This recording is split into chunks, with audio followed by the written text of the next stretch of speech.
ఇవాళ ముఖ్యమంత్రి గారు రాజ్యసభకి 3 సీట్లు ఖాళీ అయిన గెలిపించుకోవాలన్న తాపత్రయంలో ఉన్నారు. ఇప్పటికే వందలాది మంది వైఎస్ఆర్ పార్టీ నాయకుడికి దూరం అయిపోతూ ఉన్నారు.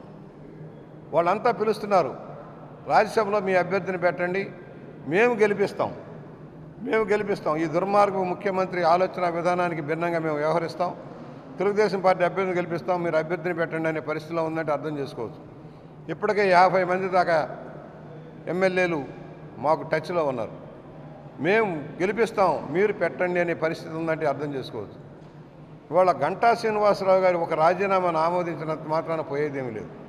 మేము అడుగుతా ఉన్నాం, ఎప్పుడో 21లో రాజీనామా చేస్తే ఇప్పుడు దాకా ఈ స్పీకర్ గారు, ఈ సెక్రటరీ గారు, ముఖ్యమంత్రి గారు గాడిదలు కాశారా అని అడుగుతా ఉన్నాం.